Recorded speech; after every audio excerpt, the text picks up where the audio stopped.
Radio Abierta, unides por la memoria y la democracia. Nos encontramos con Walter Ormazábal, director general de Violencia Institucional de la Municipalidad de Quilmes, y Karina Valerio, colaboradora de la Secretaría de Derechos Humanos. Un gusto. Un gusto, hola. Buenas ¿Cómo tardes. estás? Bien. Mucho gusto, gracias por la invitación. No, por favor. Tal vez una primera pregunta en este diálogo de este rato, Walter y Karina, es ¿cómo se amasó la idea este año? ¿Por dónde circuló desde el municipio todo el ejercicio de memoria para provocarle a todo vecino, toda vecina de Quilmes que no le pase de largo, ¿no? Que no pase solamente como un fin de semana largo? Sí, buenas tardes. En primer lugar, decir que en Quilmes, desde diciembre de 2019, es la primera vez que tenemos una Secretaría de Derechos Humanos. Porque Derechos Humanos había sido un área que ocupó una dirección, que ocupó una subsecretaría, que ocupó una coordinación. En la época de Martiniano Molina se disminuyó, digamos, su jerarquía. Y bueno, por decisión de la intendenta Mayra Mendoza, se creó por primera vez la Secretaría, como decía, en diciembre de 2019. Y dentro de esa Secretaría, por primera vez también en la historia de Quilmes, hay una dirección general específica dedicada a evitar y a combatir la violencia institucional.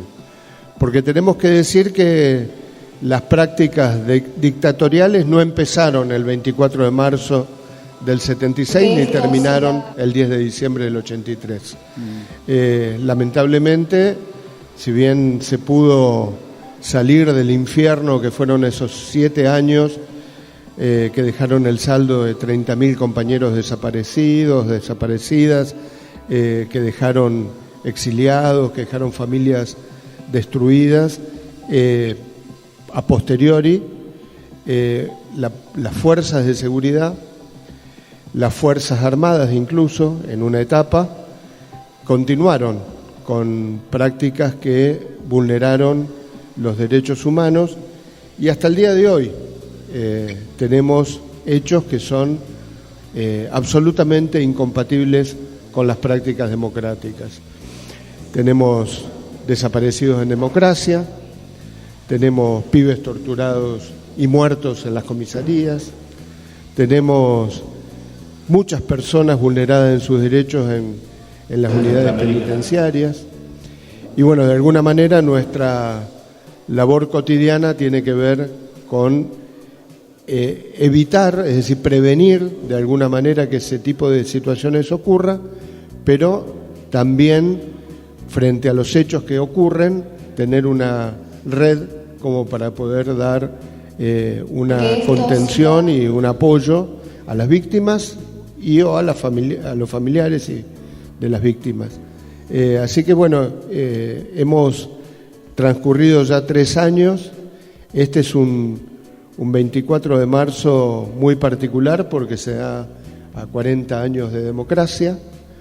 Ahora, también hay que decir que tenemos una democracia a 40 años que no está enteramente consolidada y que está hackeada por una cantidad de hechos, de fuerzas que siguen desde las sombras y a veces no tan desde las sombras, pugnando por volver a situaciones donde les permitan de alguna manera vulnerar los derechos de la gran masa popular, digamos. Creo que lo más significativo para nombrar fue el intento de asesinato de la vicepresidenta Cristina Fernández de Kirchner, un hecho absolutamente impensado. Sin embargo, todavía el Poder Judicial sigue dando vueltas y tenemos algunas personas detenidas que fueron quienes ejecutaron, pero todavía no se profundiza en cuestiones que tienen que ver con el financiamiento de esa acción, con los autores ideológicos. Ideológicos, claro. Y bueno, la proscripción posterior de la misma vicepresidenta, hechos que todos los días niegan el accionar de la dictadura. Tenemos diputados y diputadas que ponen en duda el número de desaparecidos, que hasta una concejal hace pocos días de Chacabuco, sí, publicando en sus redes un Hércules arrojando personas al mar. Sí, o los discursos de esto del curro de los derechos humanos y tanta cosa, ¿no? Para que vayamos circulando la palabra, digo, en todos estos desafíos que Walter comparte, Karina, vos ¿cómo ves que se trabaja, por ejemplo, desde un municipio, en este caso de la Secretaría de Derechos Humanos, para por lo menos aminorar esas violencias que, bueno, un poco... bien lo decía Walter, no empezó ni terminó con el 24 de marzo, es más, tenemos un largo historial de dictaduras, ¿no?, en todo el siglo XX, que bueno, hicieron mella en la sociedad. Digo, uno siempre pregunta cómo vamos saliendo de esto, porque sabemos que ese saliendo lleva muchos años, pero digo, ¿cómo aminoramos esas violencias, esas desapariciones, esas, digamos, aniquilaciones, si me permiten lo grosero tal vez del término, a veces cuando uno escucha de lo que puede ocurrir en la calle, en una penitenciaría? Bueno, nosotros desde la Dirección de Violencia Institucional estamos bastante atentos a lo que pasa, a lo que sucede en las calles, en los penales, en las comisarías. Somos un grupo interdisciplinario que trabaja conjuntamente con 2 abogadas, una psicóloga, y bueno, la gente recibe atención telefónica y viene de forma presencial, pero nosotros también acudimos a los penales, vamos a las comisarías, hacemos visitas y hablamos con las personas privadas de la libertad. Entonces tratamos de estar en los lugares presentes donde se necesita. Bueno, esta pregunta es para Walter. Te quería preguntar concretamente, siendo un integrante de la Asamblea Permanente de los Derechos Humanos, ¿cómo surgió la Asamblea en sí? ¿Cómo se dio? Bueno, surgió en 1975, antes del golpe. Fue un conjunto de representantes políticos, eclesiásticos, que viendo venir la oscura noche que podía darse si había un golpe de Estado, todavía no había sido dado, se conformaron como una asamblea horizontal, después se constituyó en una organización nacional, pero bueno, realmente fue muy importante contar con un instrumento donde hubiera abogados, por ejemplo, que no se negaran a hacer habeas corpus, a pesar de que muchas veces los jueces no hacían lugar. Hoy vamos a estar yendo dentro de un ratito a la señalización del sindicato docente de Quilmes, del SUTEBA, que fue construido quizá por una casualidad que no debe ser tal, en el mismo lugar donde en 1975 habían sido secuestradas compañeras y compañeros que vivían en la casa donde después se construyó el edificio del sindicato.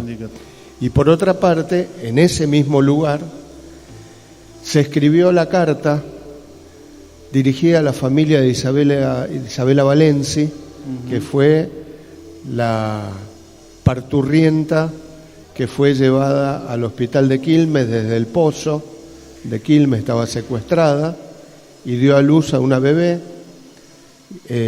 Rosita, que fue apropiada, que significó la desaparición no solamente de Isabela, sino también de Generosa Fratasi, que era una enfermera del hospital, de María Luisa Martínez, que era la partera, y el doctor Blanco, que era en ese momento el responsable de la maternidad, fue el que impidió que la patota, encabezada por Vergés, el médico de la policía, ingresara a la sala de partos y bueno, eso lamentablemente no impidió después que avasallaran, digamos, con la vida y con la identidad de Rosita y de su mamá.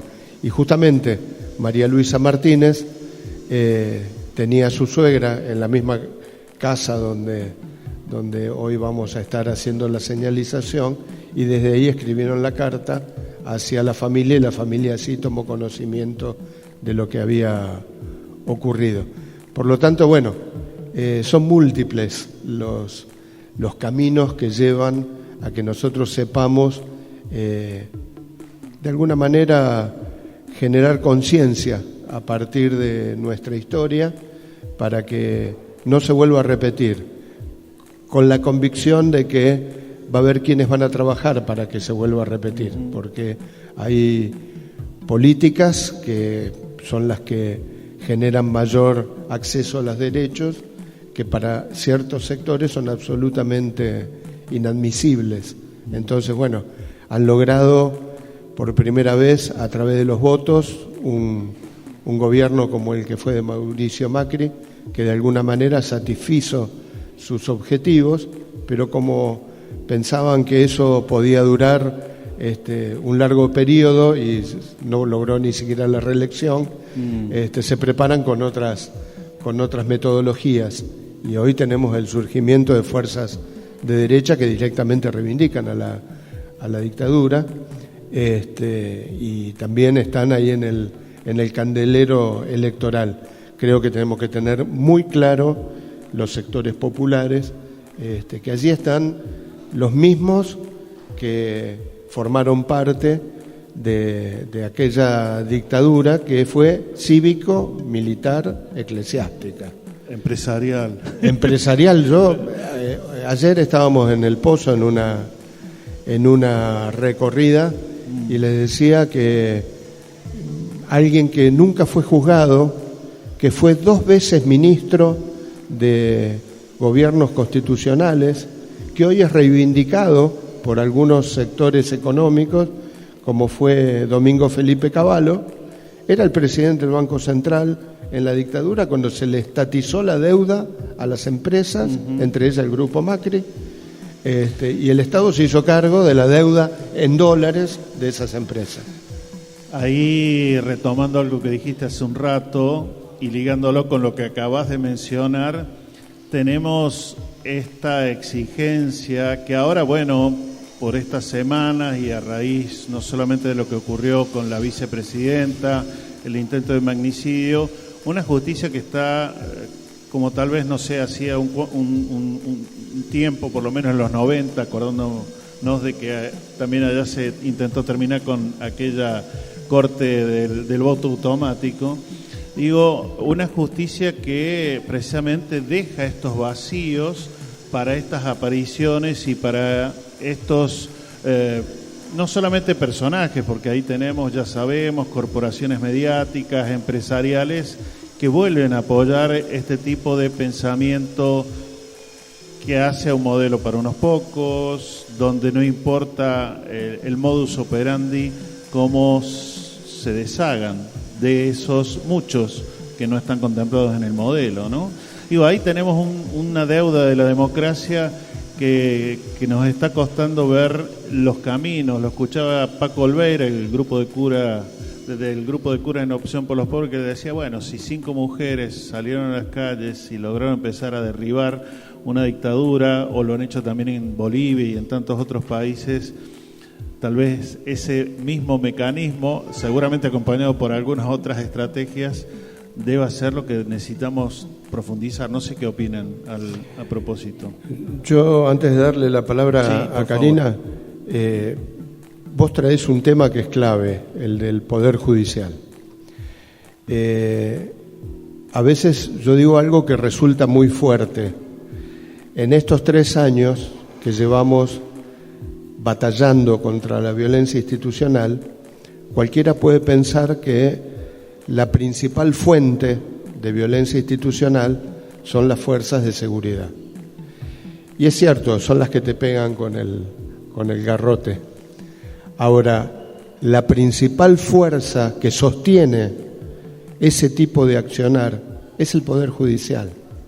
Nosotros, sobre todo en la época de la pandemia, o mejor dicho, del aislamiento, la mayor dificultad que tuvimos no fue con la policía, la mayor dificultad que tuvimos fue con el propio Poder Judicial, que no se hacía cargo de las situaciones que se vivían entre las personas privadas de la libertad, que no daban acceso a la justicia y que siguen no dando, aún ahora que estamos en otro contexto, acceso a la justicia a los sectores más vulnerables, y que son absolutamente permeables y clasistas respecto de los que tienen recursos económicos suficientes. Y para qué decir lo que tiene que ver con la vida cotidiana de las personas, no solo en su libertad, sino en su patrimonio, cuando tenemos una Corte Suprema que, por ejemplo, impidió que los medios audiovisuales o el acceso a la Internet o a los medios telefónicos sea un servicio público. Claro. Entonces, si está podrida la cabeza, es muy difícil que el resto se salve. Así que hoy el padre Paco de alguna manera expresa de manera visible en ese ayuno que estamos acompañando. Mañana de madrugada nos vamos a ir, porque en los actos hay mucha gente, ahora después hay que pasar la noche, hay que pasar la madrugada, sí. para sostener, digamos, esa permanencia, esa vigilia, ese ayuno, que nos, de alguna manera también nos remonta, como decís vos, a esa gesta, digamos, que un grupo de madres aparentemente indefensas. Yo veía el otro día una foto, las madres con sus pañuelos rodeadas de caballos y personas armadas, y yo decía, qué pelea desigual, pobres tipos a caballo y armados tratando de enfrentarse con semejante poder de esas madres. Era desigual al revés, por eso terminó como terminó, ganaron las madres.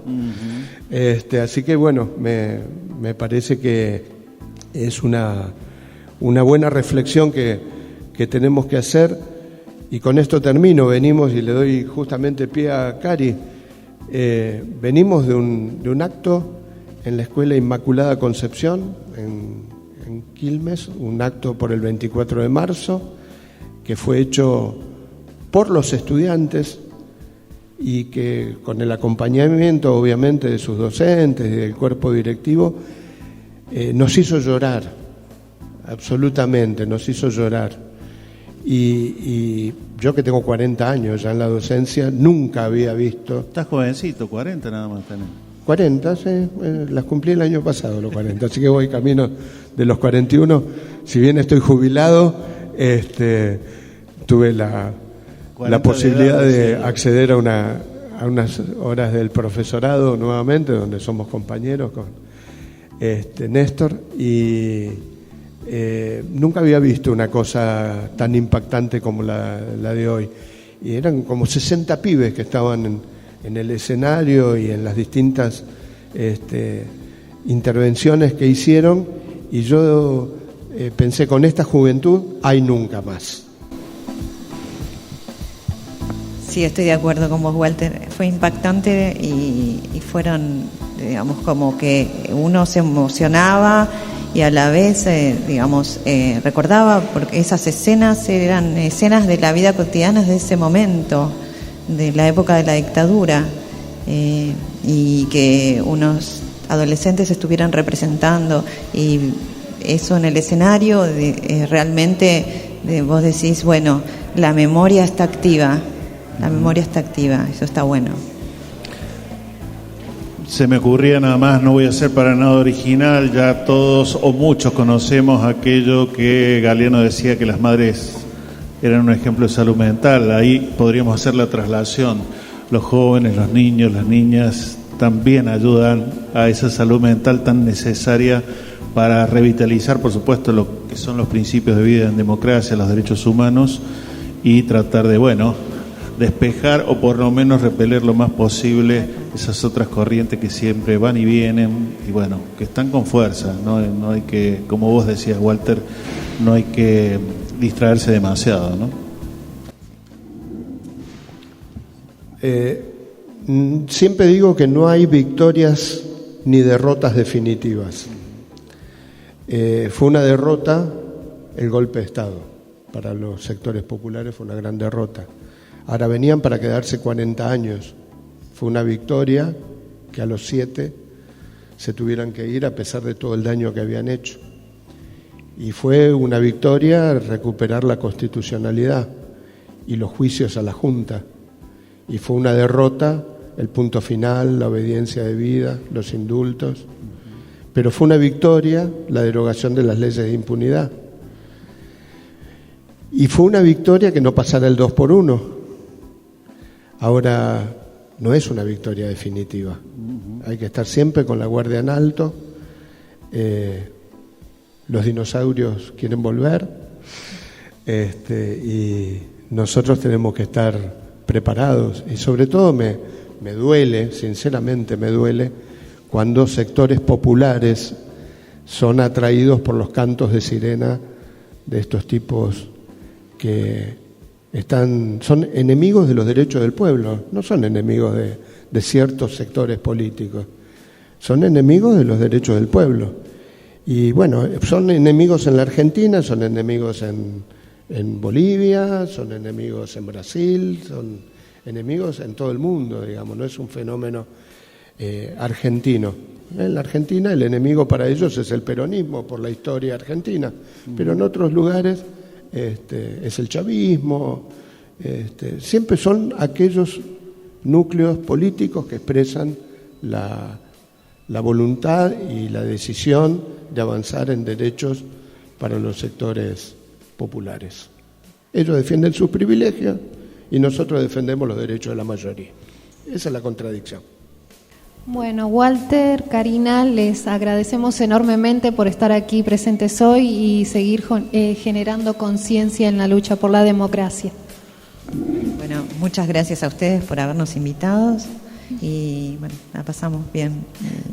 Gracias por darnos la palabra. No, por favor, gracias a ustedes. Y siempre es un gusto estar en la universidad pública. Por supuesto, seguimos tejiendo, como dicen por ahí, y con lo que se sigue incluso haciendo en tantos lugares como el sitio de la memoria, y por lo que veo, además de pintar, de coser, de tejer, desde los fragmentos, ¿no? Así que bueno, muchas gracias. A ustedes.